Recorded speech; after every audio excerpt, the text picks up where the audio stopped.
Yo aprendí la calidad del silencio con Buñuel, porque a veces podíamos sentarnos 10 minutos sin hablar, mirándonos o tomando una copa, sin necesidad de hablar, y entendí que eso era el colmo de la amistad. Pues Refigi era, o sea, esta nariz como quebrada de boxeador, esta mirada asimétrica y terrible de una concentración brutal. Entonces le gustaba mucho hacer bromas, pero en serio, manteniendo la cara muy, muy seria. Entonces era muy inquietante. C'est quelqu'un qui enseignait comment il fallait ne pas avoir peur de l'existence et des catastrophes de l'existence. Et les grandes catastrophes de l'existence, pour lui, c'était le mensonge. Le mensonge politique, le fascisme, le franquisme et le pape. Tenía el arte de la provocación, pero de una manera vivísima, ¿sabes? Y eso era lo que él pretendía, ¿no? ¿Sabes? No que haga a la gente, hacerla pensar, hacerla cuestionarse, que se divirtiera al mismo tiempo. Mira, es muy difícil con Luis Buñuel querer buscar a todo explicación, porque la mayor parte de las cosas, de las buenas de Luis, no tienen explicación.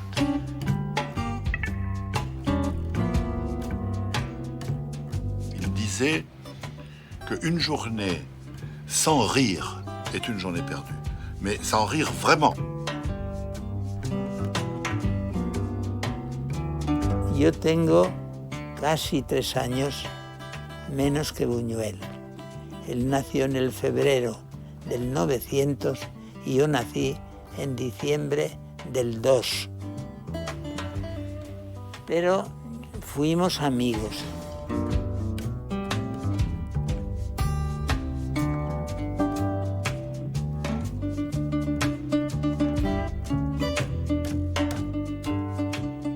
El padre, siendo muy joven, sentó plaza, fue cornetín de órdenes, fue a Cuba, en Cuba ejerció de militar, entró en una ferretería cuya dueña puso en él su confianza y al morir le dejó dueño de su comercio.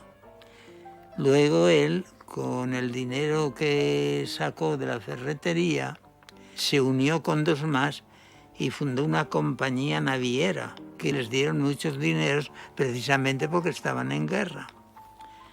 Cuando acabó la guerra de Cuba, se vino a España y lo primero que pensó fue casarse. Se casó con la hija del posadero de Calanda, que era María Portolés Cerezuela. 17 años tenía cuando se casó. Don Leonardo tenía 45. Buñuel la envió a un colegio. 6 meses la envió a que se puliese un poco, porque de ser una chica que está sirviendo en la posada a las gentes y tal, se casaron en el Templo del Pilar de Calanda, en la Capilla del Milagro. Y luego se marcharon en viaje de novios a París. En París quedé embarazada. Por eso, Luis es de los niños que vienen de París, ¿no?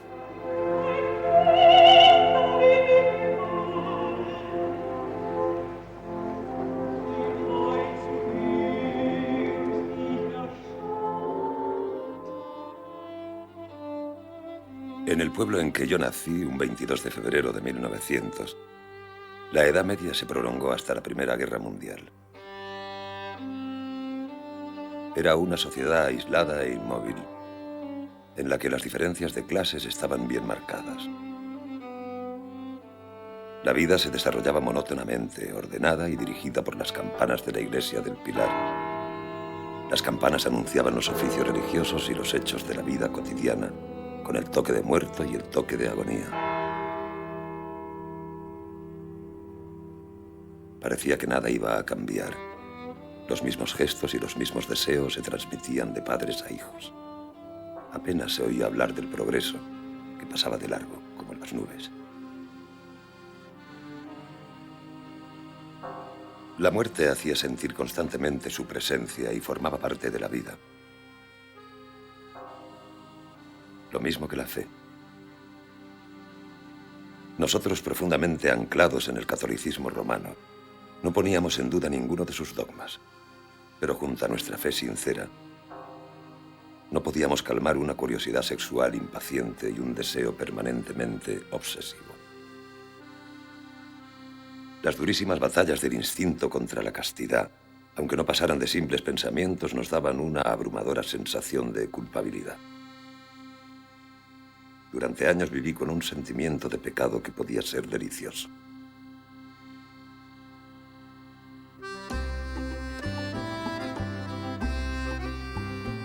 A menos de 3 kilómetros del pueblo, mi padre mandó construir una casa a la que llamamos La Torre. La familia al completo íbamos todos los días a La Torre en 2 jardineras. Aquella chiquillería alegre se cruzaba muchas veces con niños desnutridos y harapientos que recogían estiércol.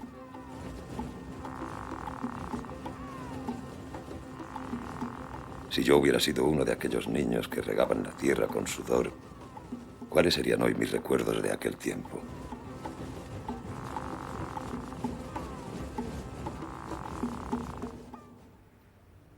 En la mesa no hablaba más que su padre. Luis, toma, trae eso. Y Luis Buñuel cogía la llave, se iba a la caja de caudales del padre, y en la caja de caudales sacaba una tabla con los embutidos y un cuchillo muy bien afilado que llevaba. Se ponía su padre se envolvía tal, se servía con un trozo para él, un trozo grande, uno bastante más pequeño para Luis, otro más pequeño para Leonardo y uno pequeñín para Alfonso. Y las mujeres allí no decían nada, ni sabían que no tenían derecho a comer de aquello, nada. Pero pues eso lo contaba él. Ya te digo, no es que lo contase, lo contaba presumiendo de padre y presumiendo de costumbres y presumiendo de casa bien organizada. Luis subió a la habitación del ama y en vista de que tardaba a subir, le empezó a pellizcar a la niña para que llorase. Y, claro, y empezó a llorar. Y entonces el ama subió y Luis se escondió debajo de la cama. Y la mujer fue a acostarse y al levantar una pierna para acostarse en la cama, él salió de debajo de la cama y le cogió la otra pierna. ¡Ay! También dio un grito que se oyó en toda la cosa. Subieron todos sus padres, las criadas, a ver qué les pasaba. En 1908, siendo todavía un niño, descubrí el cine. En aquella época el cine no era más que una atracción de feria, un simple descubrimiento de la técnica. Sin embargo, significaba la irrupción de un elemento totalmente nuevo en nuestro universo de la Edad Media.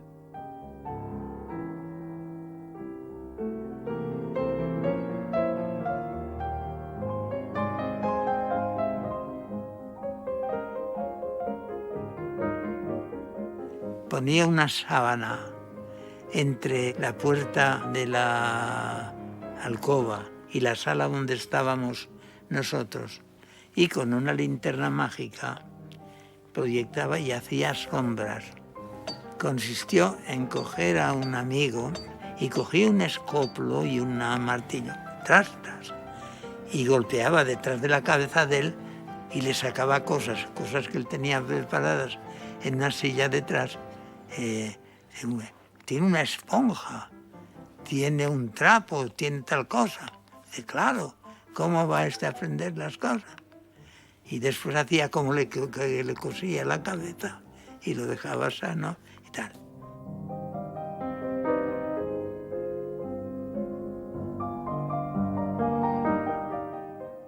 Mi padre murió en 1923.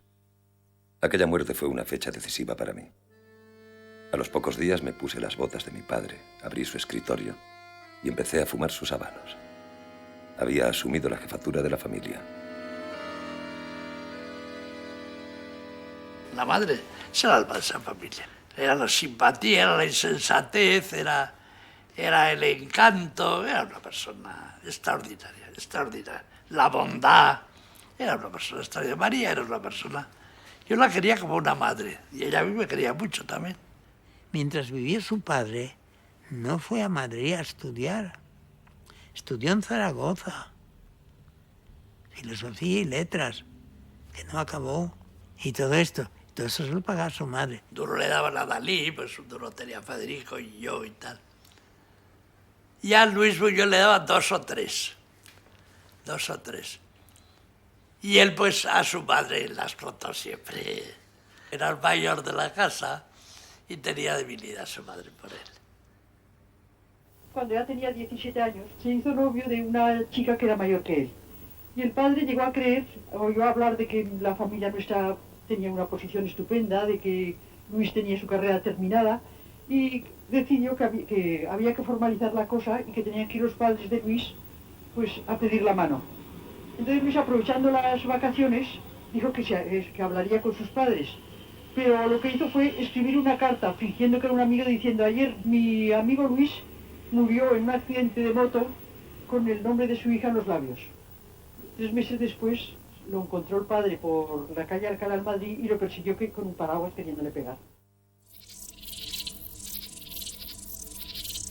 Una de las cosas que hizo Buñuel fue empezar a estudiar ciencias naturales. Empezar nada más. Y con ese motivo, pues los insectos y tal, creía que en el ingreso es empezar a estudiar los insectos, ¿no? Porque él empezó 3 cosas, que fueron ingeniero agrónomo, ciencias naturales y filosofía y letras. Mis recuerdos de aquella época son tan ricos que puedo asegurar que de no haber pasado por la residencia mi vida hubiera sido muy diferente. Hombre, yo fui el primero que llegó a la residencia. Después llegó Buñuel, años después que yo. Después llegó Federico y el último que llegó fue Dalí. Bueno, sí, pues esas cosas casuales, que coincidimos, que nos apreciamos, que nos encontramos bien, que el pitorreo y el cachondeo nos iba y tal igual. No sé, no. La residencia es un poco el epicentro, pero hubo un cierto grupo, que está Pepín Bello, que es fundamental, aunque Pepín no publica, ni pinta, ni hace nada, pero es un poco el aglutinante. Buenazo, imprevisible, aragonés de Huesca, estudiante de medicina que nunca aprobó un examen, ni pintor ni poeta. Pepín Bello no fue nada más que nuestro amigo inseparable. Que se extraña uno de haberlos conocido, que se extraña uno y se sorprende de no ser uno nada, haber tenido esa gente alrededor, vamos.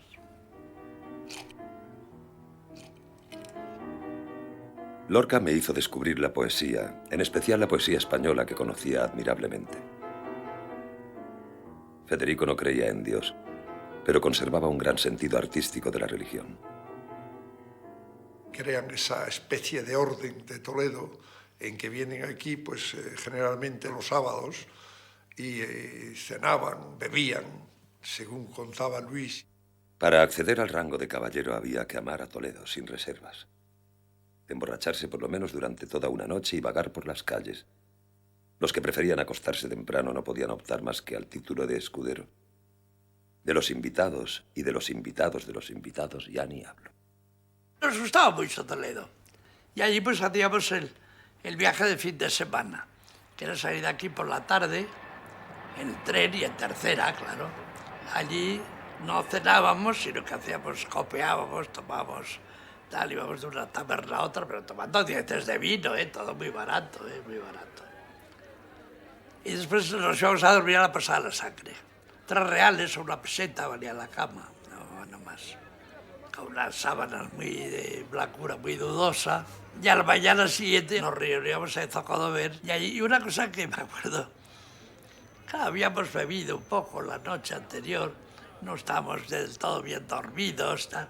Y Luis Buñuel descubrió que despejaba mucho el limpiarse los zapatos. Y es verdad, se quedaba uno bastante descansado limpiándose los zapatos. Buñuel tenía la manía de siempre de disfrazarse, incluso con sábanas por las murallas, asustando a las gentes, sin decirles nada, solo pasaban las sombras, ¿no? Después ya pues pasaba la mañana, tal, y nos fuimos a comer a la venta de aires. Extramuros de Toledo, ultra barata, ultra modesta, una venta de pueblo, y allí nos daban servido y yepes. Y después nos íbamos a ver el sepulcro del cardenal Tavera, que a Luis Buñuel le gustaba mucho.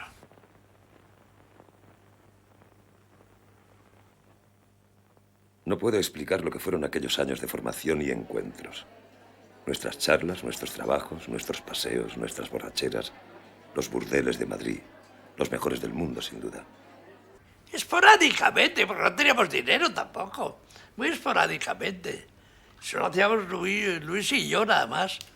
Porque Federico, claro, era ajeno a eso y Dalí no, digamos, totalmente ajeno. Porque era sexual, Dalí era totalmente sexual. Dalí era como esta mesa igual. El mismo día en que le dice a Lorca si es cierto que es homosexual, se van los dos a una verbena que si no sé si era de San Antonio, ¿no? Bueno, no sé, una. Y esa verbena dice que se cuenta su vida los dos y hay el testimonio de que en la fotografía esa de, me parece que está en un avión, por detrás hay un poema de Lorca a Buñuel conmovedor. Mi corazón luce y rueda en la noche verde y amarilla. Luis, mi amistad apasionada hace una trenza con la brisa. El niño toca el pianillo, triste, sin una sonrisa. Bajo los arcos de papel, estrecho tu mano amiga.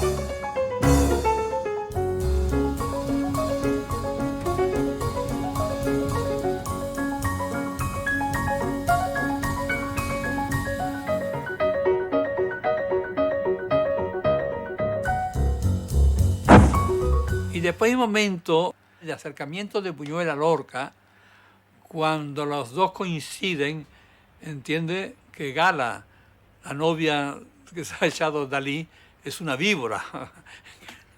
Los dos la odian mortalmente. Buñuel estuvo a punto de ahogarla. Y cada que la cogió así del cuello y Dalí dijo, ¡que la matas, que la matas! Lo que más le gustaba a él era escandalizar de cosas de homosexualidad con Dalí, no con Lorca.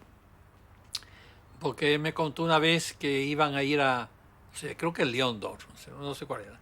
Él no sé si exageró, porque dice que dentro estaba Valle Inclán, Pío Baroja, todos los viejos. Y al llegar a la puerta le dice a Dalí, un beso en la boca. Dice, Dalí se descompuso, vámonos, un beso en la boca. Y dice, claro, forcé la cosa, y si no quieres saber lo que sonó de dentro del café, ¡maricón! Pero habíamos hecho lo que se llama un gesto surrealista. Pues eso, pues meterse con los valores más establecidos, como era entonces Juan Ramón o el viejo pedorro que llamaba a Unamuno, el viejo pedorro. Durante los años que pasé en la residencia, Gómez de la Serna era un gran personaje. Era autor de numerosas obras y escribía en todas las revistas. Ramón Gómez de la Serna era realmente el precursor de las vanguardias. Él fue la ventana abierta en un Madrid carpetobetónico, tercermundista, el Madrid de las tascas, malolientes, el viejo Madrid de barrio. Él fue la ventana abierta a Europa. Y claro, Luis frecuentó la tertulia de Ramón. Como dice muy bien Maxau, las películas de Luis son ramonianas en el sentido de que son gags encadenados. Él admiró mucho a Ramón Gómez de la Serna y estuvo a punto de hacer. Él va a París para hacer una película de Ramón.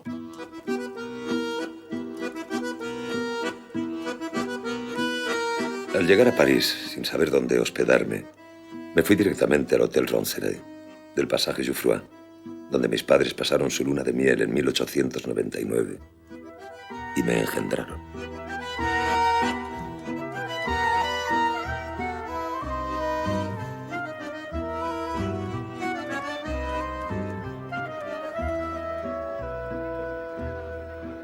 Durante aquellos primeros años de mi estancia en París, en los que prácticamente solo frecuentaba a españoles, apenas oí hablar de los surrealistas.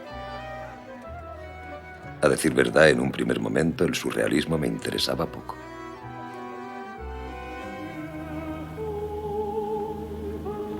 Fue al ver Las Tres Luces cuando comprendí sin la menor duda que yo quería hacer cine.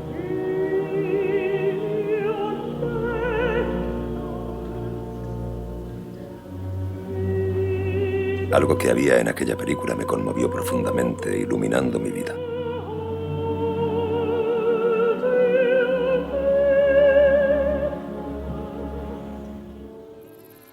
Perro andaluz tuve yo más que ver en el guión, más que Dalí y tanto como Buñuel, vamos.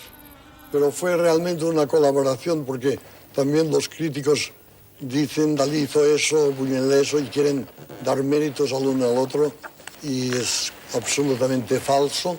Fue una colaboración fraternal absolutamente de compenetración total entre los dos. Esta película nació de la unión de dos sueños. Dalí me invitó a pasar unos días en su casa y al llegar a Figueras yo le conté un sueño que había tenido poco antes, en el que una nube cortaba la luna y una cuchilla de afeitar hendía un ojo. Él a su vez me dijo que la noche anterior había soñado con una mano llena de hormigas y añadió: ¿y si partiendo de esto hiciéramos una película? En un principio me quedé indeciso, pero pronto pusimos manos a la obra.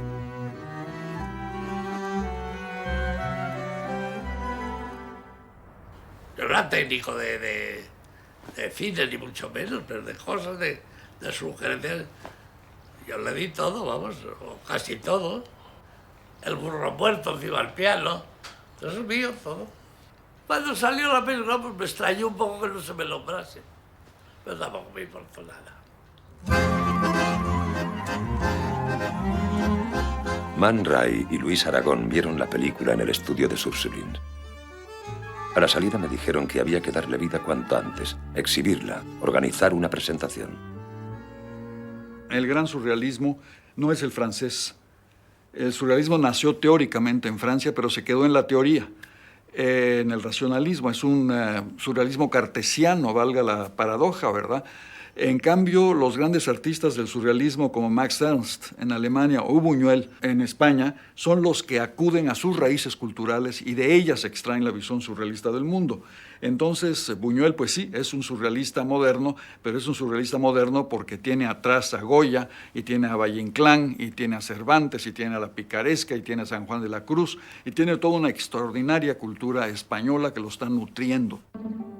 El surrealismo fue, ante todo, una llamada que oyeron aquí y allí algunas personas que utilizaban ya una forma de expresión instintiva e irracional, incluso antes de conocerse unos a otros. Dalí y yo, cuando trabajábamos en el guión de Un perro andaluz, practicábamos una especie de escritura automática. Éramos surrealistas sin etiqueta.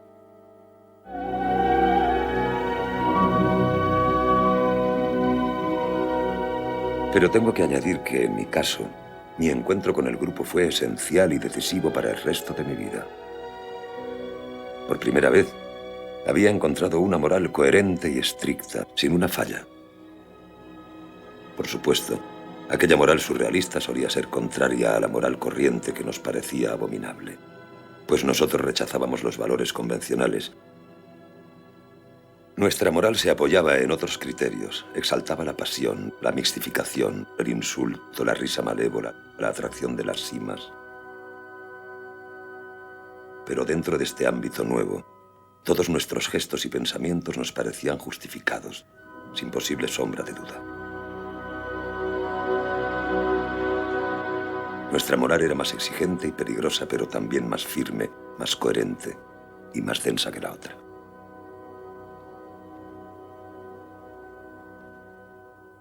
La Edad de Oro sí que es una película militantemente provocadora. Se hace contra la religión, contra la patria, contra la burguesía, contra la castidad, contra la represión sexual, contra la familia. El filicidio famoso, el guardabosques que mata al hijo de un disparo porque le ha quitado el tabaco del cigarrillo. Charles Desnoyers me dijo: se trata de realizar una película de unos 20 minutos. Libertad total. Escribí el guión solo, en la finca de los condes de Noailles. Ellos me dejaban tranquilo durante todo el día.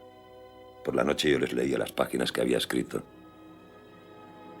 No pusieron ni una sola objeción. Todo les parecía exquisito, delicioso. Cuando Dalí vio la película terminada, le gustó mucho y me dijo: parece una película americana.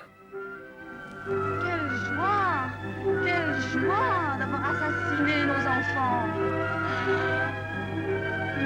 Mon amour, mon amour, mon amour. La película se estrenó en el Estudio 28 y se proyectó durante 6 días a sala llena. Después, mientras la prensa de derecha se arremetía contra la película, las juventudes patrióticas atacaron el cine, rompieron los cuadros de la exposición surrealista que había en el vestíbulo, lanzaron bombas a la pantalla y destrozaron butacas. Fue el escándalo de la Edad de Oro. Una semana después, Chap, el prefecto de policía, prohibió la película. Prohibición que se mantuvo durante 50 años.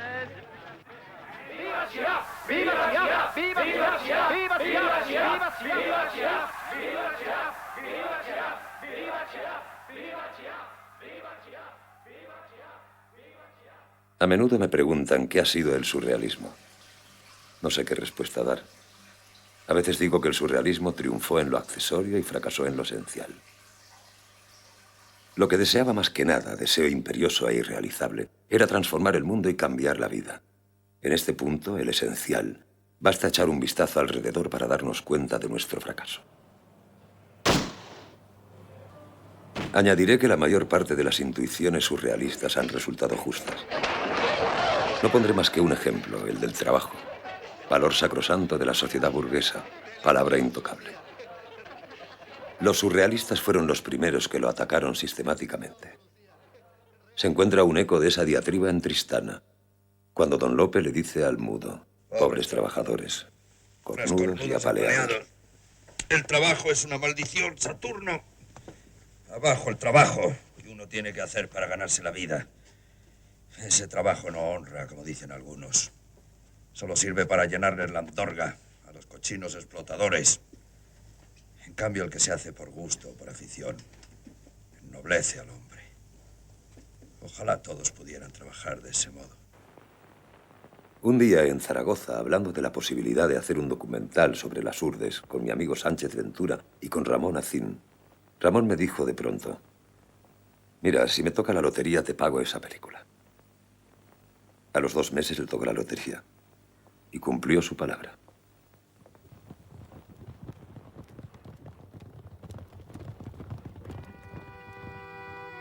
Aquellas montañas desheredadas me conquistaron enseguida. Me fascinaba el desamparo de sus habitantes, pero también su inteligencia y su apego a su tierra sin Uno de par. los mejores alumnos escribe sobre la pizarra, a petición nuestra, una de las máximas de este libro. La moral que enseñan a este pequeño es la misma que rige nuestro mundo civilizado. Respetad los bienes ajenos.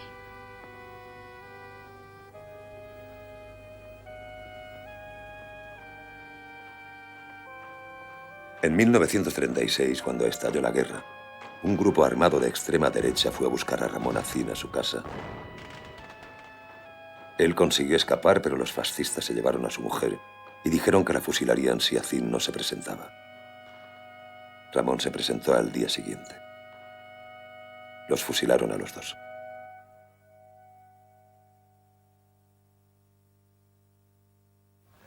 Yo iba a tomar clase de anatomía, porque yo era profesora de gimnasia rítmica, y ahí conocí a Luis. Y desde este momento estamos juntos. Me casé a principios de 1934, en la alcaldía del Distrito 20 de París. Es un loco de verdad. ¡Qué feliz que voy a ser! ¿Cuándo te podré tener? La vera de mi lecho. Me lo sientes muy estrecho, ay, qué mal te vas a ver. Buñuel, el surrealista, es un excelente organizador. Lo demostró en Filmófono, que tuvo que hacerse cargo de una productora, planificar los rodajes, rápidos, compactos, baratos, y lo hizo muy bien. No creo, y además él nos lo dijo, que haya pasado ninguna época más feliz en su vida que la preguerra aquí en España con esas películas. Él llevó a Carmen Amaya, cuando tenía, no sé, tendría 14, 15 años, a una de esas películas que hizo cuando vino en el año 35. Baila en una mesa, y la primera película que aparece Carmen Amaya. Él naturalmente era un adicto al 100% al movimiento republicano y un republicano absoluto.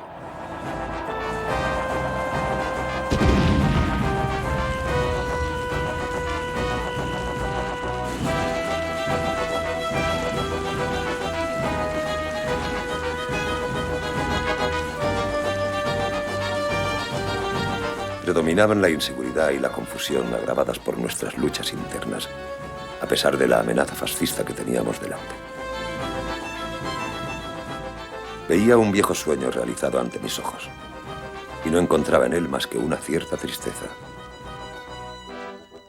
Un día, por un republicano que había cruzado las líneas, nos enteramos de la muerte de García Lorca.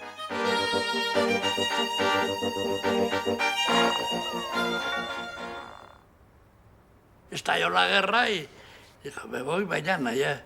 Voy a la célula comunista que está más cerca de casa, les doy el coche y yo ya tengo el billete y el pasaporte y me voy a París.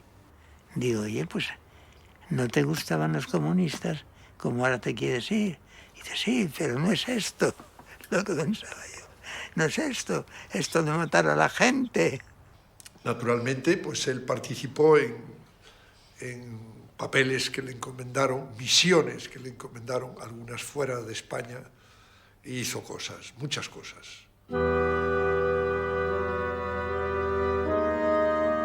Toda mi vida me ha impresionado la famosa fotografía en que, ante la Catedral de Santiago de Compostela, se ve a unos dignatarios eclesiásticos haciendo el saludo fascista junto a varios oficiales. Dios y la patria están allí codo con codo. No nos traían más que represión y sangre.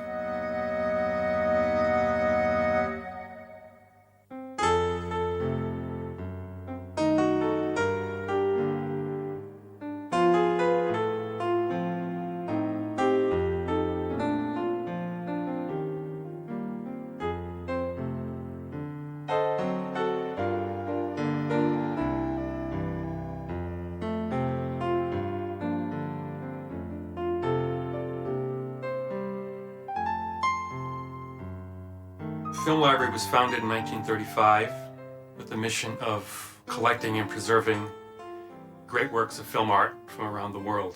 Buñuel was in the country, in Hollywood, looking for work. Iris Barry invited him to come to New York with the hope of finding something for him to do here. He did. He was at the museum for about 3.5 years between November 1939 and June 1943. When the museum was putting together a compilation of Nazi propaganda films for educational purposes, he edited down a version of Triumph of the Will to about 1/3 of its length, and we still have that version. However, it does not seem to have any particular point of view. It doesn't seem to be critical of the film or uncritical. It's just an abridged version of Triumph of the Will.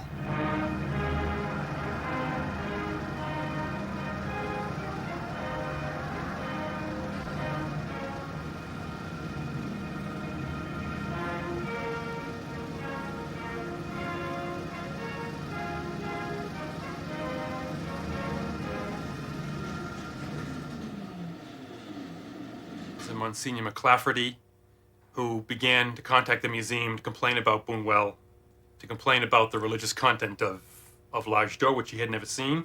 At the same time, Terry Ramsey in the Motion Picture Herald was making political attacks, saying that Buñuel was a leftist, and eventually this led to Buñuel's resignation. He resigned a few weeks after an article was published in June of 1943.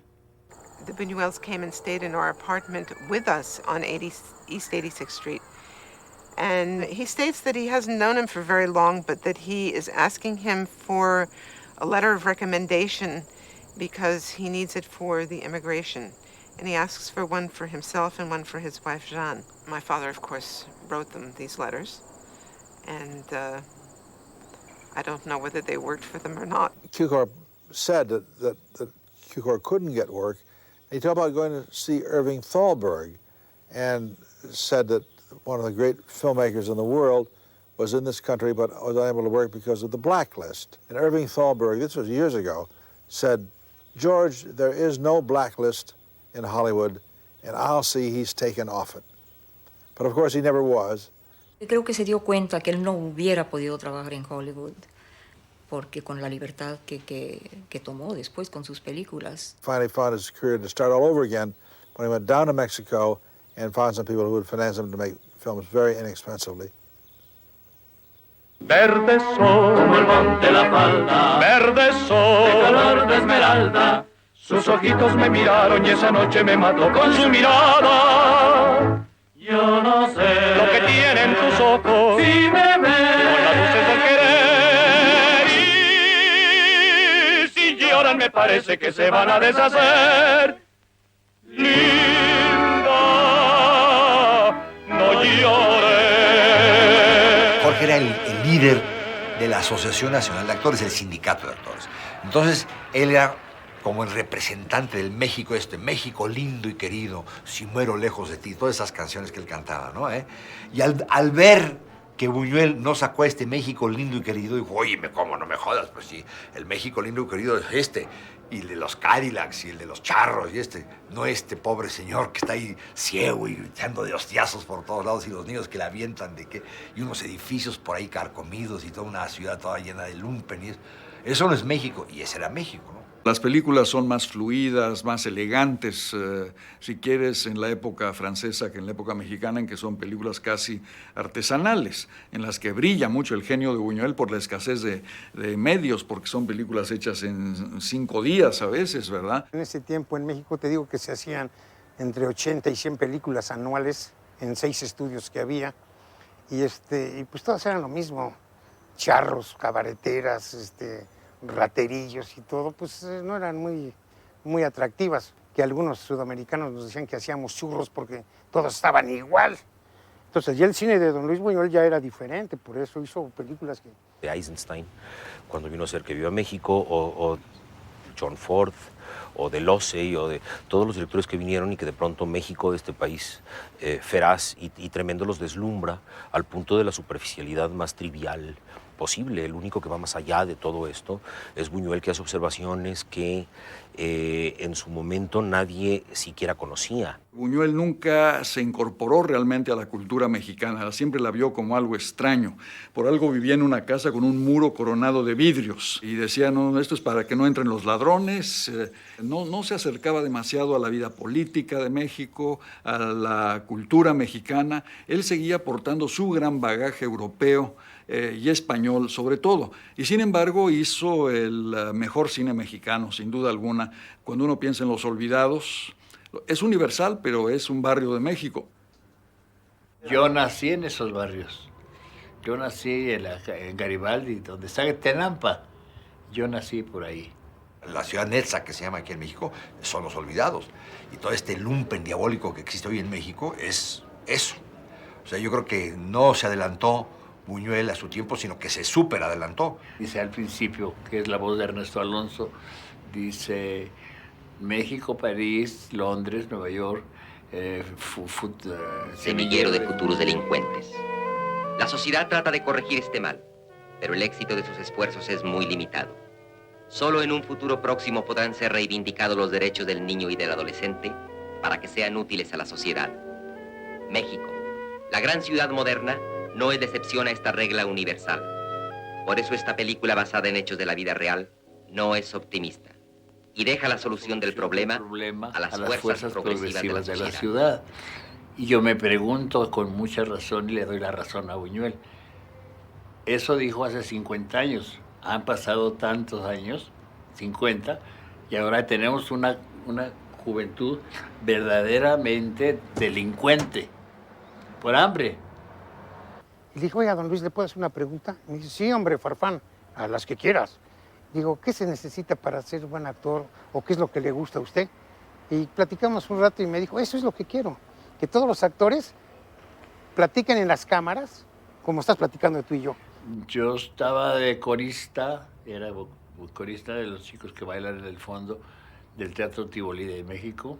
Me metí como pude hasta la escritura donde estaba Buñuel, se me quedó viendo y me dio un papelito que lo leyera ahí, con la famosa frase, a mí el que me la hace me la paga. Y todos lo hacían muy exagerado. Y yo no sé, Dios me iluminó quizá, y dije, a mí el que me la hace me la paga. Y me dijo, ¿lo puedes hacer mejor? Yo le dije que sí, y estoy cierto, toma 2, y lo hice igual. Y 5 tomas hice, y las 5 tomas las hice igual. Yo creo que eso le cayó bien, y ya. A mí el que me la hace me la paga. Nomás quería advertirte que a mí el que me la hace me la paga. Eres puro hablador. Él era bronco de por sí, y sordo por los tambores de Calanda. No le gustaban las cosas eróticas. Sin embargo, él era erótico en el fondo, terriblemente erótico. La leche entre las piernas de la niña y el ciego con la niña. Él era erótico, aunque él niega muchas veces esto. Mi padre, nunca supe quién fue. Mi mamá, creo que se murió cuando era yo un escuincle. ¿Y usted no se acuerda de ella?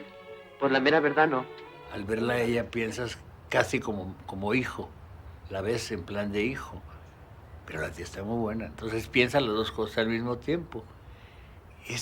No es que sea difícil, pero me lo dijo así y así lo sentí. O sea, yo con los ojos quizá, porque vela otra vez y verás. Hay un momento que con los ojos se ve una cachondería maravillosa. Era un verdadero hombre sin piernas, ¿eh? ¿De dónde lo sacó? ¿Quién sabe? Y decían, pues trabajen, huevones. Claro, entonces no se usaban esas palabras en el cine. Y dije, señor hijo huevones, no importa. Lo dobló Luis. Pues trabajen, flojos, quítense. Es la voz de don Luis. ¡Policía! ¡Tápale el hocico! ¡Tápale el hocico! ¡Policía! ¡Levántalo, hombre!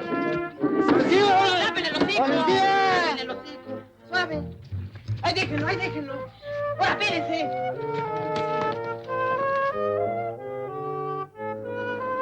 ¡Policía! ¡Policía!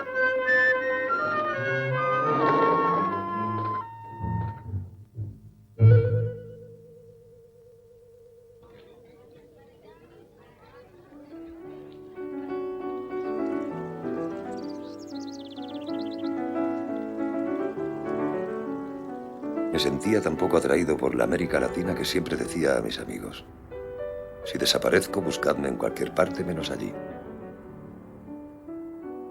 Sin embargo, vivo en México desde 1944. Soy incluso ciudadano mexicano desde el 49.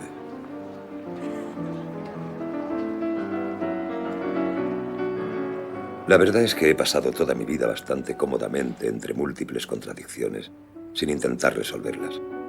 Forman parte de mí mismo, de mi ambigüedad natural y adquirida.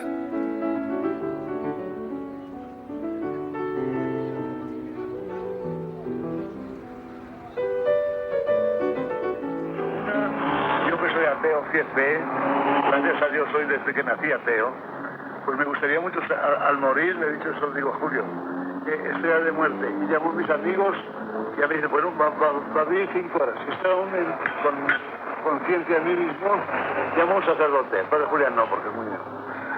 A un sacerdote mucho más severo que él.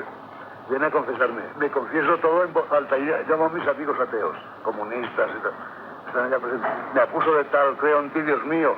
Tomen ejemplo de mi muerte. Ustedes han compartido conmigo creencias nefastas. Miren cómo muero. Y muero y voy al infierno porque es toda una broma que les hago a mis amigos. Él nació en un país que era muy religioso, fue educado a eso, entonces había, como le importaba insectos o pistolas, la religión fue parte de su civilización, pero nada más como un estudio etnográfico, digamos. Y entonces hacía cosas contra esa religión organizada. Yo estudié con los jesuitas Buena gente.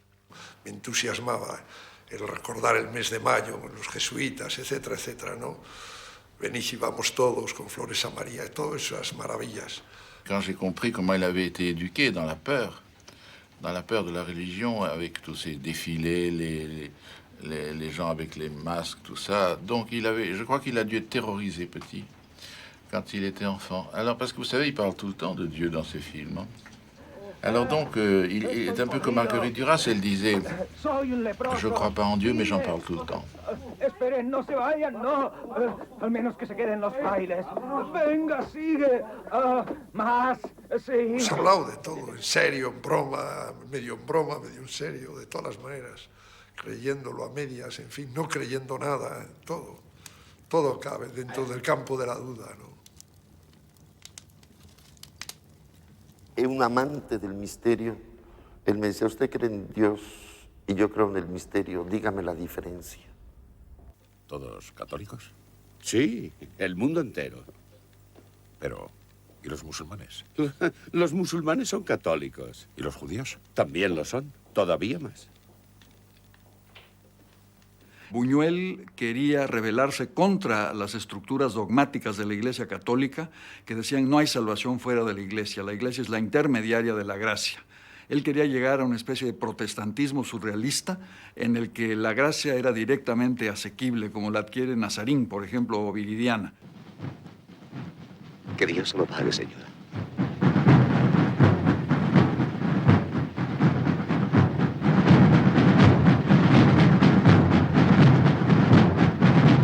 Él lo que pasa es que se rebeló contra la iglesia desde muy pequeña, ya antes de comulgar en el colegio se pegó un atracón de garbanzos o lentejas, como protesta, ¿no? La persecución religiosa se manifestaba de muchas maneras. Por ejemplo, el vestirse de sacerdote, el vestirse de fraile y hasta de monja.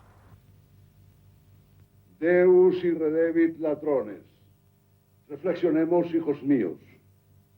¿Qué consecuencia podemos extraer de esto?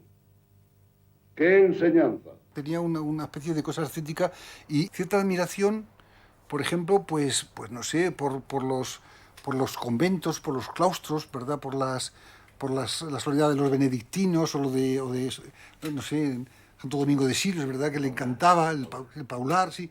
Aquí paseaban alguna vez, a veces solo él. Más bien venía aquí como para engendrar o para pensar un guión o unas ideas que él quería elaborar después. Sí, le dijimos por qué era tan anticlerical. Y dice, no, yo anticlerical ni hablar. Al revés, hago una crítica cariñosa a la iglesia con Simeón Listirita, con Viridiana y cosas por el estilo. Y no, él se defendió. Y a veces cuando no quería contestar directamente una pregunta, pues no oía. Como era muy amigo de frailes, no sé qué frailes franceses, no recuerdo qué orden eran, en fin, pues que a veces iba por allí, se estaba 2 días, en fin, y hablaba con no sé qué padre prior, que era muy simpático y que un hombre muy culto, y que le contó el milagro de Calanda, y que se quedó así y dijo, es un poco excesivo.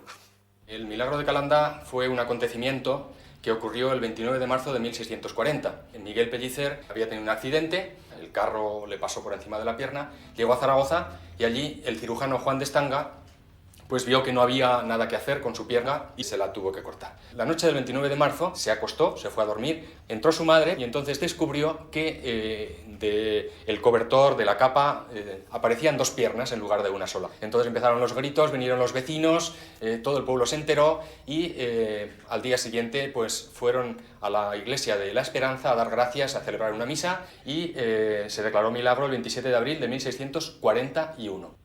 En todo el santoral cristiano nuestro es un santoral absolutamente surrealista, ¿no? Todos los milagros son surrealistas, claro. Te cortan una pierna, luego se pega, y así cosas de estas maravillosas, ¿no? Entonces yo creo que estaba fascinado por esa parte. Yo no sé si era porque le divertía o porque profundamente, a lo mejor tenía un sentimiento religioso más profundo, ¿no? Él decía que no. Su declaración más famosa es gracias a Dios soy ateo.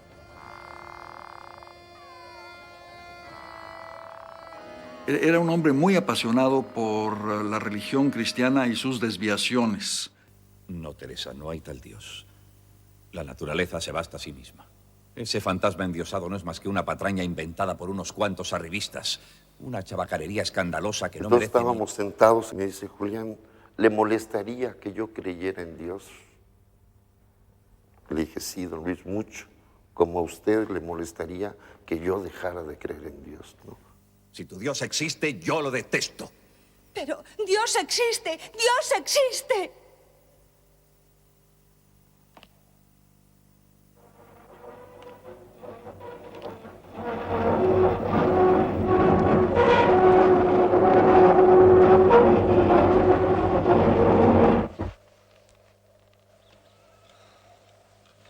Ampárame, Señor.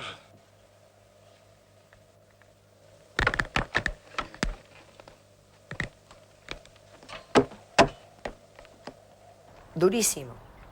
Primero por encontrar el sitio donde no hubiera nada a la redonda y que se viera el desierto, hacer esa columna ahí en medio del desierto, subir ese pobre hombre en escaleras cada rato y bajarlo.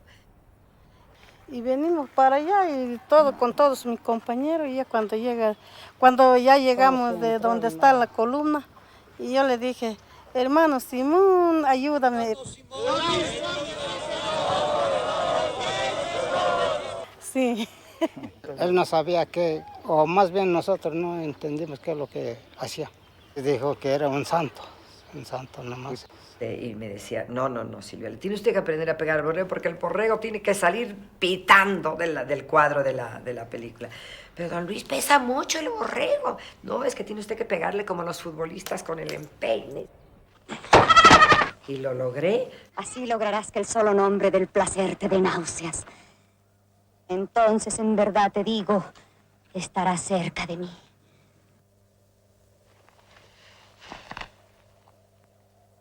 Satanás, no te temo. Y al terminar la película, al terminar el rodaje, nos fuimos a despedir varios de los actores que habíamos trabajado en ella. Y entonces venían los viejos actores exiliados como Paco Reiguera y García Álvarez y Antonio Bravo y todos los exiliados. Pues en fila, pues muchas gracias, don Luis. Entonces él contestaba siempre y decía, no me diga usted eso, no me diga usted eso. Yo soy solidario. ¿Es usted un refugiado? Pues yo lo llamo. No sabía yo decir que si era español o era mexicano. Le digo, es el aragonés, es el que mangoneaba el trabajo.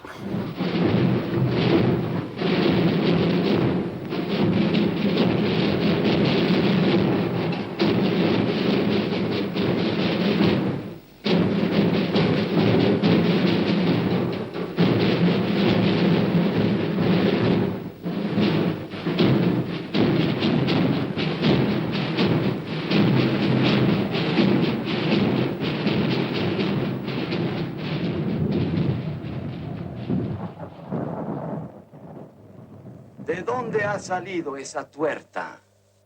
¿Tuerta? Te equivocas, Simón. Y yo te digo que es tuerta. Ella tiene sus 2 ojos y bien sanos. ¿Cómo lo sabes? Porque la miré. Y ninguno de sus ojos tenía sombra de mal. ¿Y cómo has olvidado el precepto que manda? No pondrás tus ojos en mujer alguna. Lo he visto de cerca, ¿no? Cómo las mujeres le perseguían, ¿no? Pero tremendo. Y él se ponía nerviosísimo, porque, en fin, él era un hombre muy natural en todo. Ahí se hacía casi como infantil, ¿no? Pero sí, tenía una capacidad de seducción, yo creo, muy grande. Si j'avais eu l'âge de le rencontrer pendant la guerre et que j'avais eu 18-20 ans, il aurait pu me faire dénoncer ma famille aux Allemands. Il pouvait faire ce qu'il voulait. Moi, j'étais fascinée. Il pouvait me dire n'importe quoi, je faisais. C'était effrayant. Pendant la journée de femme de chambre, c'était finalement, ça a commencé là. Et c'est Jeanne Moreau qui a mis ça en route. Et elle avait amené une espèce de petite réchaud dans sa loge. Par exemple, je me souviens une fois où elle faisait cuire du boudin morcillo pour Buñuel. Y en lui servant du vin rouge y todo eso, donc il était absolument enchanté. Siempre he sido sensible al andar de las mujeres, así como a su mirada. En Memorias de una doncella, durante la escena de los botines tuve un verdadero placer en hacerla caminar y en filmarla. Cuando anda, Su pie tiembla ligeramente sobre el tacón del zapato. Inquietante inestabilidad. Actriz maravillosa, y yo me limitaba a seguirla corrigiéndola apenas. Ella me enseñó sobre el personaje cosas que yo no sabía.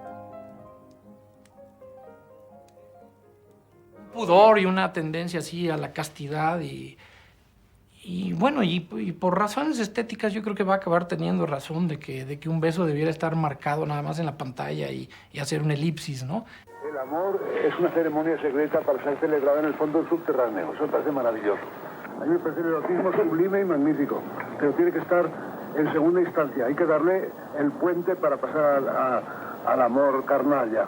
Pero la visión directa me repugna. Por ejemplo, un beso. Me repugnan mucho los besos en la pantalla. Ese beso apasionado que muchos galanes de jóvenes presumen de besar bien, me repugna a muerte.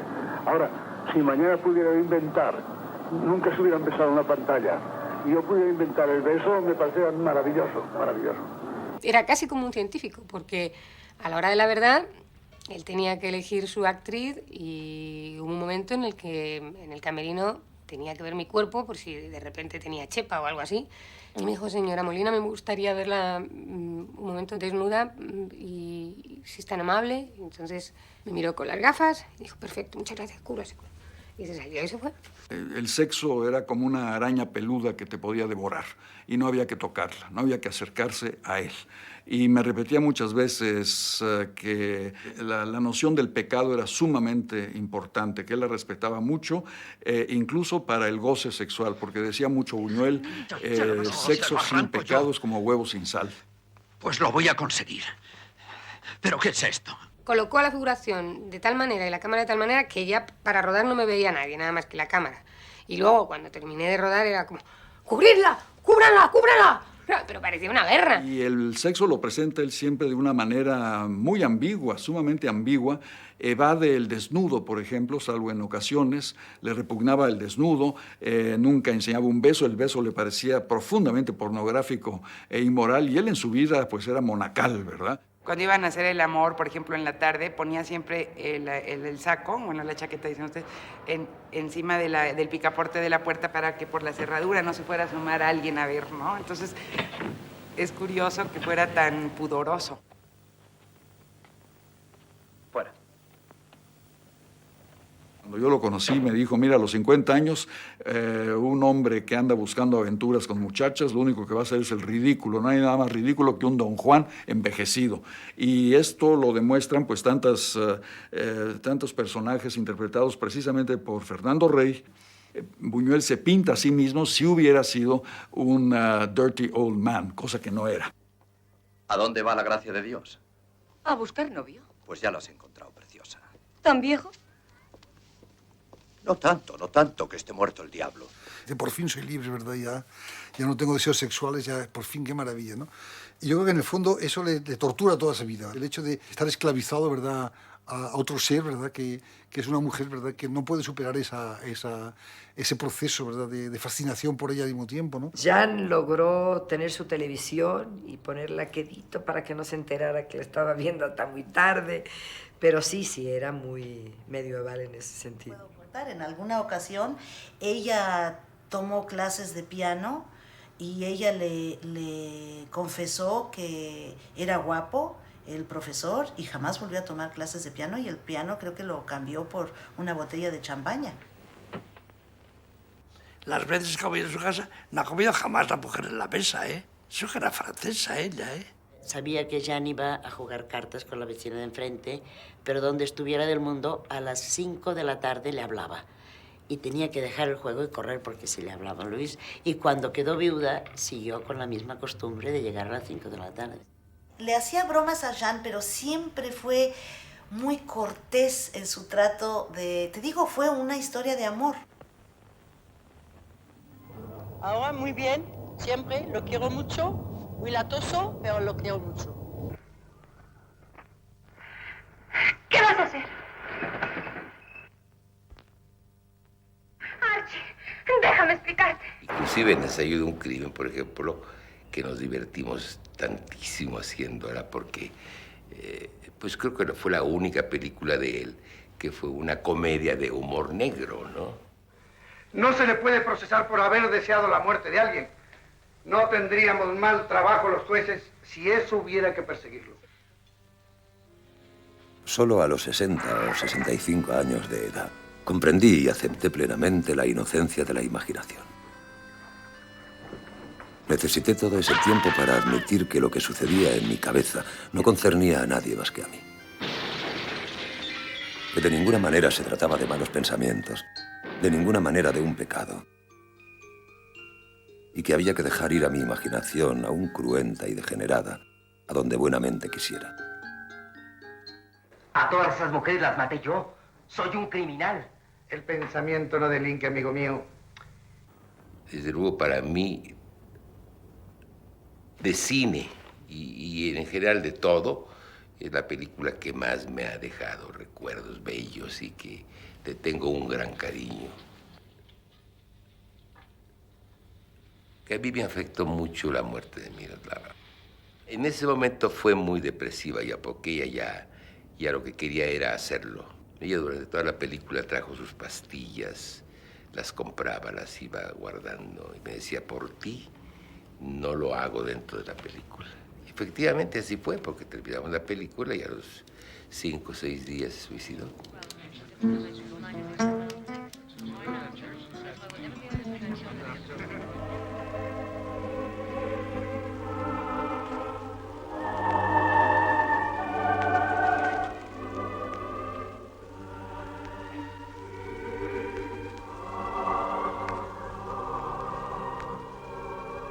No recuerdo muy bien, a Buñuel muy preocupado con Viridiana, muy atormentado. Me daba más la sensación que era un poco la responsabilidad suya de venir a España otra vez y de tener que demostrar un poco al mundo entero que él era un director, ¿verdad?, que tenía una cierta valía y que se jugaba un poco, entre comillas, ¿verdad?, todo su futuro en esa película, lo cual era verdad. Los personajes eran maravillosos, eran de Velázquez, de Goya, esos mendigos eran mágicos, como la fuerza que tenía cada uno de ellos. La cerada está genial, Eso de palmita, palmita. Y teníamos duda de que se hubiera comido la palomita de verdad, No se aprendía bien sus diálogos y entonces lo tenían que acompañar, vivía con alguien que lo acompañaba, lo llevaba al baño, le daban de comer, lo bañaban para que llegara limpio. Y ese hombre yo me tenía que dar un botellazo a mí, en Viridiana. Y tenía mucho miedo, la botella era de caramelo, ¿no? Pero él tenía miedo de hacerme daño. Y entonces bebió. Y llegó el momento de rodar y tenía una borrachera tremenda. Y entonces se cagó en el traje, un guardapolvo, se llenó todo de mierda. Nos embarró a todos. Yo corría, el cojo que me echaba en la cama, el rabal amarrado ahí, y nadie cortó ni don Luis, ¿no? Cuando yo vi que era la cena completamente copiada del cuadro, entonces me dio ganas de decir, pues yo no estoy apóstola aquí, me voy. No me gusta que salga Lola Gauss y que diga que hace una fotografía, que se levante las faldas y que se vean unas bragazas ahí. Y al final consistía en que la seminarista en camisón llama a la puerta de la habitación de su primo, que es Paco Rabanne. Se queda mirando y dice algo así, que yo ya sabía que tú vendrías aquí, tal y cual. Entra, cierra la puerta y entonces acaba la película. Entonces fuimos a ver a Muñoz Fontán. Dice, pero este final no me negará usted que ofrece todo tipo de suspicacias. Claro, que una novicia, además novicia, joven, que va con su primo, cierra la puerta en camisón, pues es duro. Y de repente, el mismo Muñoz Fontán dice que si hubiera otra persona, pues no, entonces queda solventado. Y entonces Luis quedó perplejo, dijo, gran idea, muy bien, me parece una idea excelente. Ya sabía yo que mi primita iba a terminar jugando al tute, que jugando al tute se sabe que tiene una tercera intención, ¿no? Y yo le decía a don Luis, usted no le puede hacer esto a Viridiana. No le puede usted hacer esto, por amor de Dios. Es una pobre imbécil. Todo el mundo le ha tomado el pelo, la han querido violar, se cree violada, ni siquiera es violada. El tío no la ha violado, el mendigo no la viola y ella se cree ya ultrajada y perdida. Déjela, por favor, que tenga un final, que sea más digno. Y me decía, mire, Silvia, va a ser productiva por primera vez. Va a tener hijos, va a labrar la tierra. Y con eso me convenció. Cuando llegó a Cannes, llegamos tarde, pero nos dieron el último día de proyección a las 3 de la tarde, que es una hora verdaderamente mala, y salió enloquecida la gente y que salían diciendo una bomba. Buñuel mandó una bomba. Cuando le dieron un premio, me dijo Fabio Bray, va a venir un ministro español a tomar el premio. Y vimos aparecer un señor chaparrito, un peloncito, que no sabíamos quién era. Y entonces era el ministro de Cinematografía de España el que fue a recoger el premio. No, yo no me podía imaginar que ganara la Palma de Oro, que el Observatorio Romano nos pusiera a todos. Yo creo que somos, en cine por lo menos, los llamados productores genéricamente, y Luis, pues pidiendo la excomunión, ¿no? Fue una cosa fantástica, fue algo completísimo. Y que llega aquí el director general y lo fulminan a los sótanos del ministerio y nunca más volvió a aparecer, y el ministro del disgusto se muere a los 6 o 7 meses bajando la escalera de su casa, que iba a comulgar, por cierto. Llega un día el torero a casa y dije, tengo Viridiana, he invitado a un amigo porque me la ha dejado, creo que se la había dejado Buñuel o Domingo, no lo sé. E invitó un grupo, todos del Opus Dei, todos los amigos del torero, que eran todos del Opus Dei. Bueno, puso Viridiana. Yo dije, pero ¿cómo se puede hacer? Bueno, no se enteraron, yo creo que no se enteraron de nada, vamos. Se estrenó 18 años después de morir Franco. Y la gente decía, ¿y por qué han prohibido esta película? ¿Qué tiene de malo?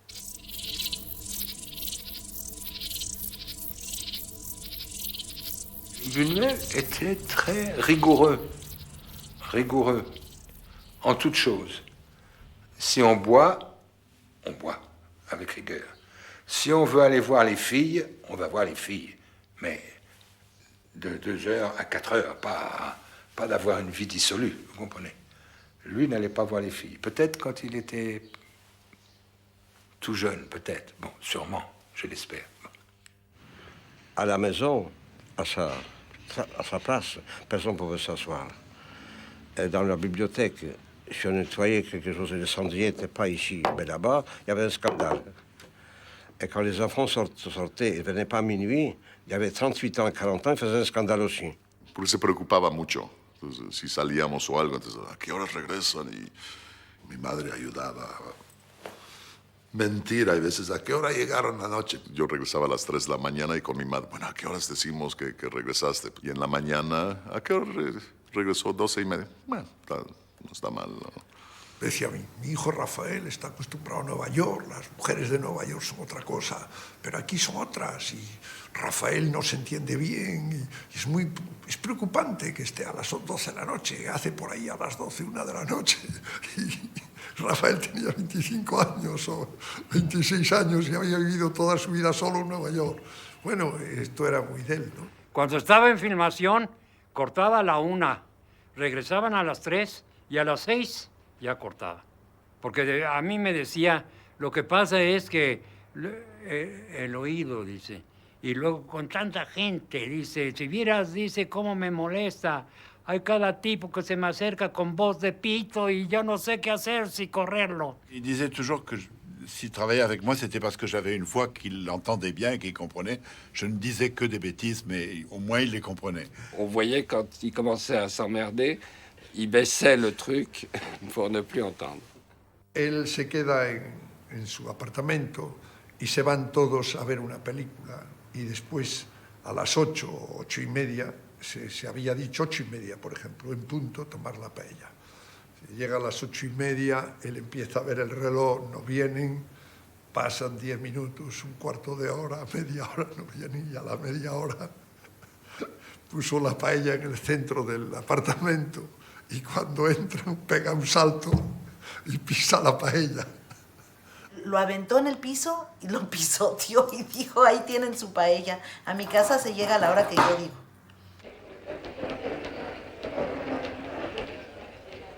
El ángel exterminador podría pasar en cualquier lado del mundo, pero solo podría pasar en México por la manera como hablan y se visten y se mueven los personajes. Él no les decía, vístanse bien, póngase bien el frac, ¿verdad? Les decía, no, que hagan lo que quieran, que se vistan como ellos creen que debe vestirse un burgués rico que sale de la ópera y va a una cena.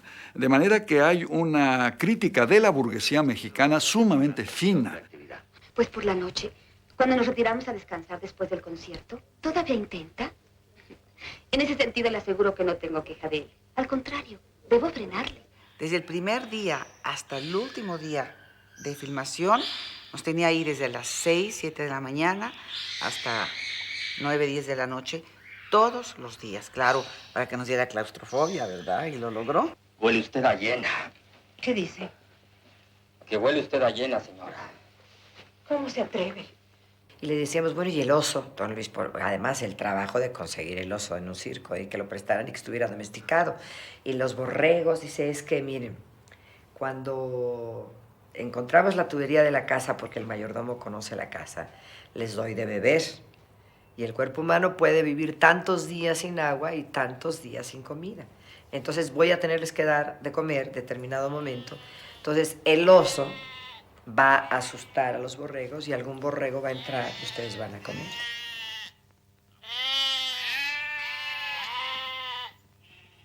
Todos tomaban la copa con mucho cuidado, se comportaban demasiado bien.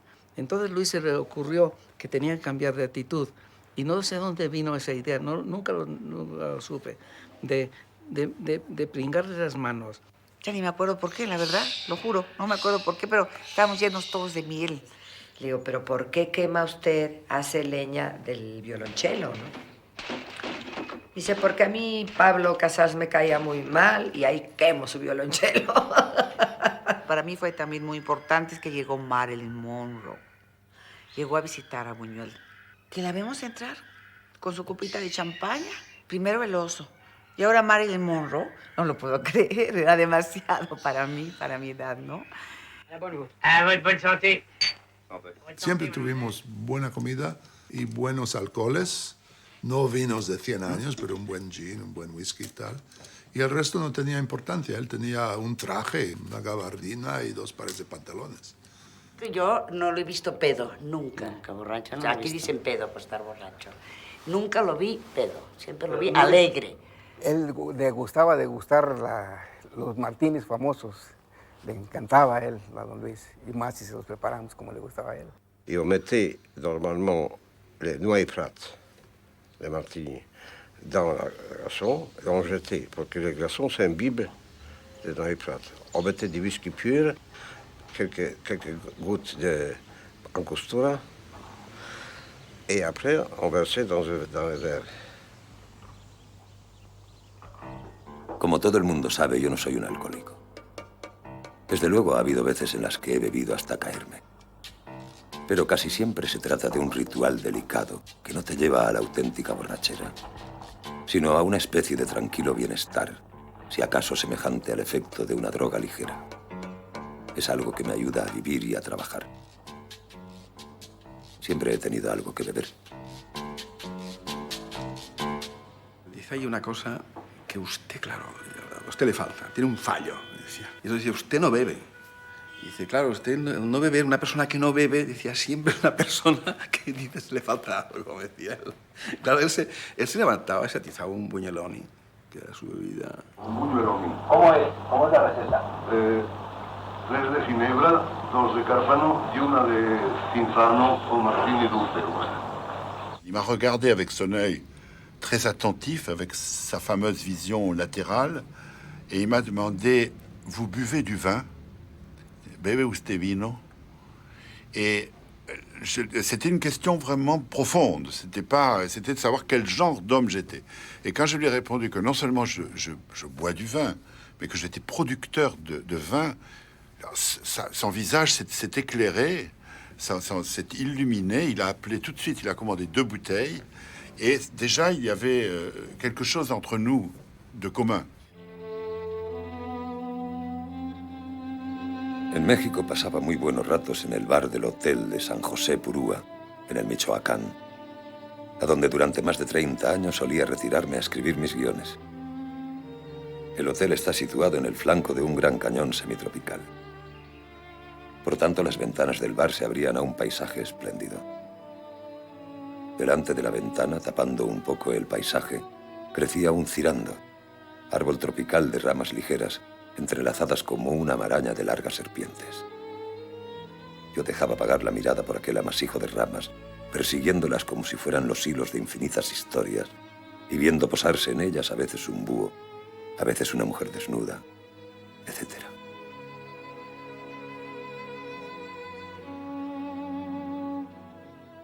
Oui, il aimait aller à Madrid, à Chicote. Parce qu'on faisait de bons dry martini là-bas.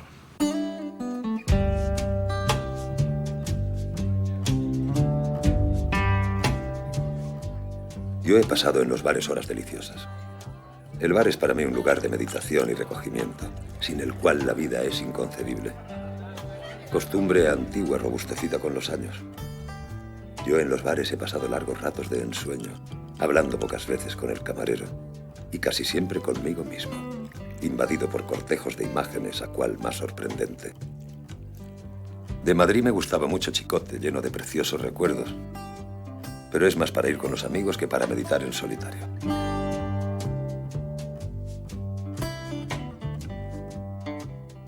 Él empezaba a estar preocupado ya con su salud, con la sordera. Dijo, bueno, estaremos, pero hasta tal hora, me dijo él. Digo, no, yo no, nada, ¿no qué? No, es que si vamos a cenar, es porque yo a las 10:30 tengo que estar en la cama y tal, y con esas cosas del racional. Y dije, oye, pues no te tomes otro martini, porque dices, no, eso sí me gusta, tal. Y bueno, pues la cosa que te guste, pero si te cuidas tanto, pues no te tomes. Porque estos martinis se los tomaba como escombro. Que a mí me hizo también beber varios. Yo aguanto mucho bajo el agua también, pero en fin. Pero ya llamó al camarero y le dijo, mire usted, el martini no se sirven estas copas, unos detalles que tenía él. ¿Te acuerdas muy de él? El ideal para el dry martini es la copa clásica en forma de cono. ¿Cómo esta? Sí. Para él como una cosa de religión, vamos. Algunas cosas se cuidaba, pero lo de fumar no, y lo de beber tampoco. No.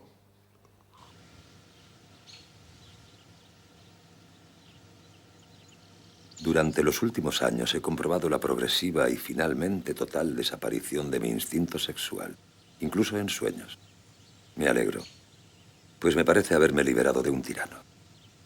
Si se me apareciera Mefistófeles para proponerme recobrar eso que se ha dado en llamar virilidad, le contestaría, no, muchas gracias, no me interesa, pero fortaléceme el hígado y los pulmones para que pueda seguir bebiendo y fumando.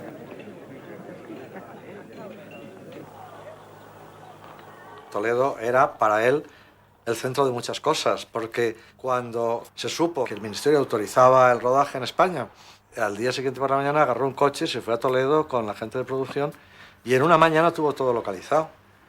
O sea, que él iba y decía, esto aquí, esto aquí, esto allí. Sabía dónde tenía que hacerlo todo. No te traje yo.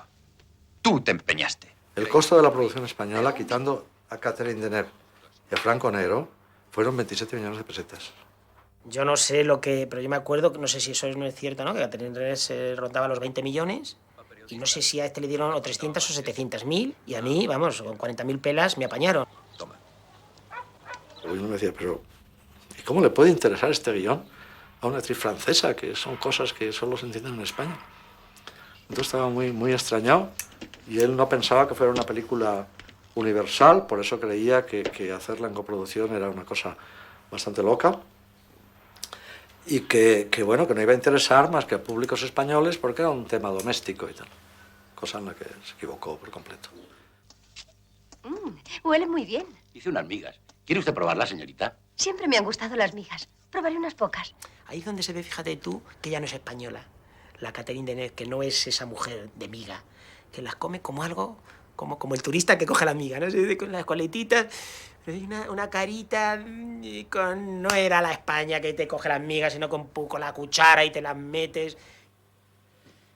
Había unas épocas de la película cuando a ella le cortan la pierna y tal, que Buñuel quería que estuviera fea, y el Aguayo quería sacarla guapa siempre. Y de hecho hubo que repetir muchos planos porque la tía salía demasiado guapa, el Aguayo ponía mucha luz y él no quería que saliera tan guapa. Y yo recuerdo una cosa que le dijo un día, estábamos en una calle de Toledo de noche, y le dijo a la Aguayo, dice, mire usted, yo sé que esto así no sale, pero usted ve aquella bombilla, pues yo quiero que la luz que usted ponga, cuando esa mujer pase por la bombilla, que se la vea, y cuando se retire, que se pierda. No quiero que ponga usted más luz, usted ponga la luz para que yo vea la película como estoy viendo esta calle de Toledo. Fue el primer día de rodaje, lo de las chinitas. Vamos, yo... Tú tiras chinitas, estaba comiendo cacahuetes, Y entonces tiró a la chinita y el primer digo, bueno, ¿qué coño tiró? Y luego cuando vi la película digo, joder, este cabrón de Buñuel.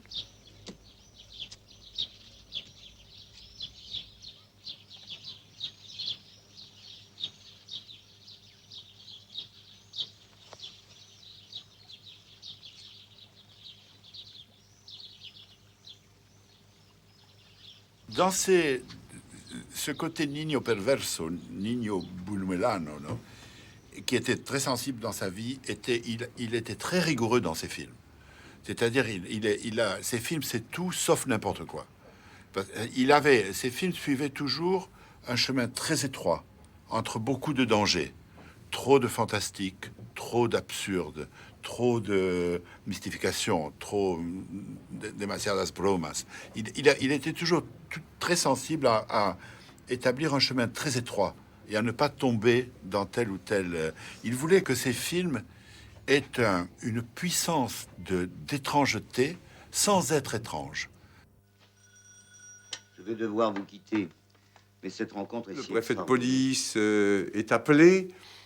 On vous demande au téléphone, c'est votre sœur. Mais quoi, ma sœur? Ma sœur est morte. On coupe. Je vais au décor suivant. C'est le caveau familial. Don Louise dit moteur. Et tout à coup, il dit donc coupé. Il dit allez me chercher un téléphone. L'assistant part, va chercher un téléphone. Et sur la pile de cercueils, Don Louis décale un cercueil et pose un téléphone sur le cercueil qui est en dessous. Donc nous, immédiatement, nous pouvons imaginer un bras qui sort du cercueil et qui appelle le frère. Et je lui dis, ça, Don Louis, c'est une bonne idée.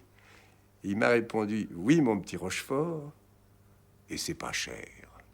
Yo sé que de mis películas se han dicho muchas cosas que de las cuales soy inocente, no soy inocente porque las he hecho yo, pero yo he obrado mucho irracionalmente. No, pero yo me refería por apariciones instantáneas de cosas que me atraen, que critico, que moralmente parecen mal o buenas, pero como me han gustado y no pertenezco a ningún bando, ni religioso ni político, pues las pongo, ¿verdad? Porque me parecen bien. Le parecen mal a mucha gente, lo acepto. A otros les parecen bien, muy bien. No he empleado nunca sistemáticamente el erotismo, ni la subversión, ni nada. Soy así y lo he hecho. Tout était prévu à l'avance, sauf le découpage technique. Étrangement, c'était ça qu'il faisait le dernier jour. Il arrivait sur le plateau avec son viseur, il cherchait un découpage. Il ne faisait pas de découpage sur le papier, mais il ne changeait absolument rien au scénario. Le scénario était tout à fait cohérent, écrit dans le moindre détail avant le début du tournage. Il m'a dit, on tournait depuis une quinzaine de jours, et il m'a dit, avec son accent merveilleux, il a dit, il paraît que vous êtes très bien dans le film. Alors j'étais un petit peu étonné, je dis, je suis très content, mais pourquoi il paraît? C'est la monteuse qui me l'a dit, parce qu'il n'a jamais voir les rushs. Il ne voyait pas le matériel. Il discute avec son opérateur, et je les entends qui disent, mais je crois qu'il fait exprès que j'entende ce qu'il dit. L'opérateur lui dit, qu'est-ce qu'on met comme objectif? On met un 50 ou un 50. Et s'il est bon, on mettra un 75. C'est-à-dire que naturellement, j'ai été très très bon et j'ai fait un gros plan. Celui qui marche le plus vite, eh bien, il aura un gros plan. Parce qu'il arrivera tout de suite plus vite près de la caméra. Tout le monde s'est mis à marcher très très vite parce que les acteurs, il n'y a rien à faire, il aime bien le gros plan. Él tenía una tesis muy curiosa que decía que entre más malo el actor mexicano, más movía la cabeza, el cuello. Decía, le dije a su madrecita que quise venir porque le traigo unos tamales. Entonces, que el mejor actor era el que menos meneaba el cuello, ¿no? Él me enseñó una cosa muy importante en el cine, es no mover las cejas. Porque yo para todo decía, ¿qué?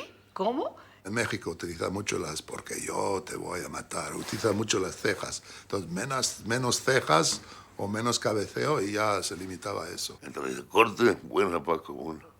Un poco exagerado. Mira, tú me imitas a mí, yo te voy a imitar a ti. Este es mi padre, ¿eh? No es demasiado vivido para lo que ha hecho.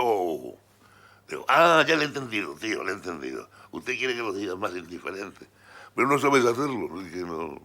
Y yo, déjeme usted y tal. Bueno, por fin dice, bueno, vamos a hacer la otra. Entonces llego y digo, ¿este es mi padre? Sí, su madre, demasiado chaval. No. Corten. Muy bien. Muy bien, ¿ves, Paco? Bien, muy bien ahora. Pero usted, claro, yo lo sabía. Y dice la script. Positive la otra.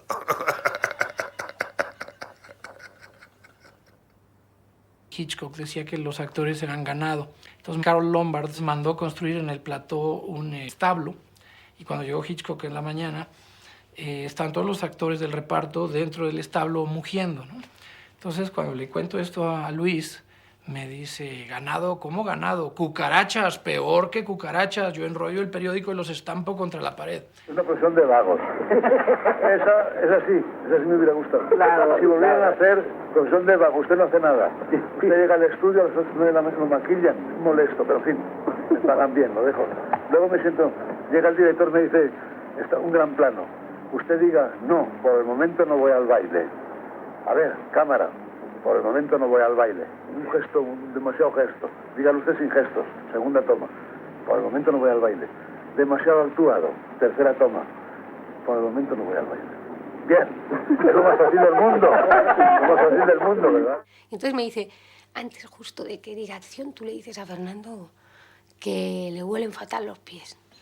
Y no había nada más disparatado y más lejos en mi mente en ese momento, que estaba pensando en el amor. Y dije, Fernando, perdona, pero te huelen muchísimo los pies. Y Fernando, ¡acción! Fernando hizo toda la escena colorado. No sabía si seguir actuando o no. Estaba dentro, pero estaba más allá de... Y es una escena preciosa. Y cuando terminamos, empezamos a reírnos como niños todos y Fernando ya se olió la tostada porque eso era continuo. Conchita. ¿Dónde vas, Conchita? Conchita. Pero Conchita. Ça, ce n'est pas une idée qui est née comme ça, comme on l'a dit subitement un jour, non.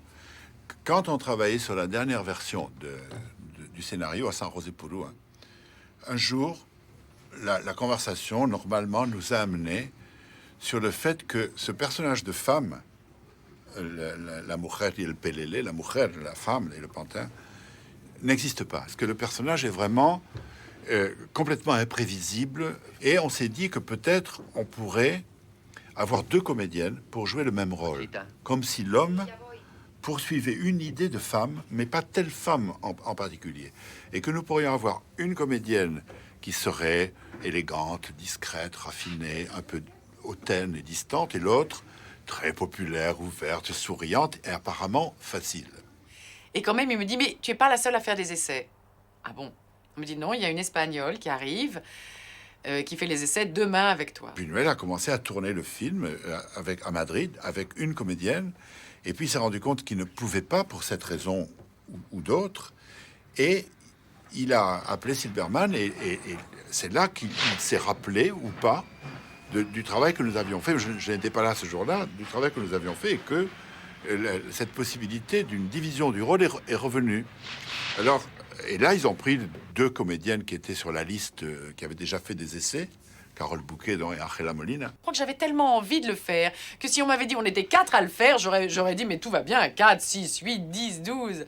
Era perfecta esa fusión de las dos personalidades de mujer en una, porque lo que Carole aportaba al personaje yo no lo habría podido dar. Et Angela, elle voulait bien sûr lui parler tout le temps, parce qu'elle était beaucoup moins timide que moi, puis elle avait déjà beaucoup plus travaillé. Donc elle venait, elle lui tapait dans le dos, elle lui disait Don Luis, et il faisait qu'est-ce qu'elle dit? Y puis partait. Carol llevaba una especie de cuaderno muy grande lleno de notas y de preguntas y empezó a decirle, Don Luis, yo necesitaría hacer unas preguntas y tal. Y él dijo, uy, no, a mí preguntas de esas de actores no me hagáis. Tout le temps l'œil qui riait, tout le temps, avec un œil, regardant tout, voyant tout, pas du tout sérieux, non. Comme un enfant hein, qui est prêt à faire des bêtises, tout le temps. Et un jour, je monte, je pousse la porte de sa chambre et je le trouve mort. Mort, c'est-à-dire renversé complètement, par terre, comme ça, la chemise défaite, le pied sur la table, tombé par terre. J'ai eu un moment d'émotion, mais c'était une blague. Yo decidí de hacerle una broma a Buñuel y pedía 20 bicicletas. Y yo añadí unos ceros y eran 20.000 bicicletas. Y claro, la producción desesperada dice, bueno, ¿pero qué vamos a hacer? Ha pedido 20.000 bicicletas. Se fueron a preguntar y dicen, bueno, ¿no te bastarían 200 bicicletas? No, 200 son demasiado, pero sí he pedido 20. Entonces se quedaron y dicen, pero mira, el orden del día está aquí, que tienes 200.000 bicicletas. Entonces él se dio cuenta que yo había hecho esta broma. Et Buñuel, c'était un enfant malicieux, coquin. Entonces empezó a decir al día después, pobre Lucía, qué pena, en el fondo está esperando un niño, pobrecita, claro. Y todos decían, ¿pero por qué? Pues está feliz, está... No, claro, disimula, pero vosotros no sabéis si el torero ha tenido una cornada y es impotente. Me devolvió esta broma, ¿no? Je me souviens dans un hall d'hôtel un jour où il était assis, on était assis, je sais pas, on attendait quelqu'un, c'était en Espagne. Et on voit passer dans le hall d'hôtel un homme très très très vieux qui marchait comme ça, très très lentement avec une canne. Et Buñuel le regarde passer, et puis il se tourne vers des gens qui étaient à côté de lui, mais qui ne connaissaient pas. Et il leur dit, vous avez vu Buñuel? Regardez. Regardez Buñuel. Il y a encore un an, il était en pleine forme. Et maintenant, regardez. Otra cosa luego, testamento. Antes de morir, ese testamento. Muero yo y al día siguiente, o a los 10 días, el notario llama a mis 2 hijos y a San para mi testamento. Mi inmensa fortuna está ya en el testamento. Entonces, el notario los convoca y está citado doña Juana Buñuel, dice usted, don José Luis, tal. Pues no podemos empezar falsando. El señor Nelson Rockefeller, que ha dicho que vendría ahora a las 12, son las 12 y llega Nelson. Entonces, ¿por qué esperar a Nelson Rockefeller? Se abre el testamento. Lego toda mi fortuna a don Nelson Rockefeller y dejo a mi mujer y a los hijos en la calle. O sea, me muero, escupen en mi cadáver todos mis amigos, mi mujer, mis hijos, todo el mundo. Una manera fea, buena de despreciar la humanidad, ¿no? Muero escupido por todos mis amigos. Me escribió una carta, no sé por dónde anda, muy bonita, donde me decía eso, que sus últimos años realmente se habían presentado muy rápidamente, muy terribles, y que ya no le quedaba más que esperar la muerte, ¿no? O sea, era muy lúcidamente lo decía. Él al final a quien más recibía y con quien quería platicar, además tenía una celda totalmente franciscana, así un catre y estaba todo dado al cuas, fue al padre Julián. No le tenía miedo a la muerte. Era un tema que sí le obsesionaba, pero no. Le tenía más miedo al deterioramiento físico. M'a pris dans ses bras sans un mot pour la despedida. Encore un mot espagnol dont le français n'a pas l'équivalent, qui est un mot merveilleux. C'était et j'ai senti en le prenant dans mes bras, vous savez, déjà les os. Il était maigre, il était proche de la mort. J'ai senti ça et il m'a regardé, puis il a fait demi-tour sans un mot. Il est rentré très très vite. C'est la dernière fois. Et je suis parti avec le padre Julián sur le trottoir de la Cerrada, et Julián m'a dit, je me rappelle, duro, hein? Il sentait qu'il va mourir. Et il préparait des dry martini. Il appelait sa femme, son fils, on sortait le testament, il disait. Et lui prenait, comme il n'avait pas le droit à boire, il mettait les doigts dedans, il mettait sur les lèvres. Et c'était des semaines, mais il était venu 3 jours après, il était à l'hôpital. Il est mort à l'hôpital. La mort qu'il a eue était la mort qu'il souhaitait. Absolument. C'est-à-dire, il ne voulait pas d'une mort inconsciente. Il voulait se sentir mourir comme étant la dernière action de sa vie. Et comme Jeanne nous a dit que ses derniers mots avaient été « Ya me muero », c'est un rêve toujours de tout ce qui est passé, mais aussi longtemps qu'on rêve, ça va. Quand ça se rêve, on s'en va. Ceci dit, je vis toujours avec lui. J'ai passé avec lui 22 ans, les plus belles années de ma vie. Je pensais que je ne tournais plus les films avec lui, après. Je ne voulais plus tourner un film. Quand j'ai tourné, Kurosawa m'a forcé les mains.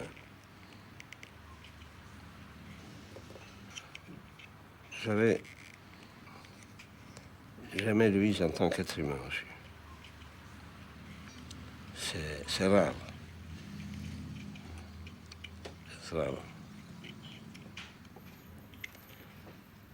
C'est la vie.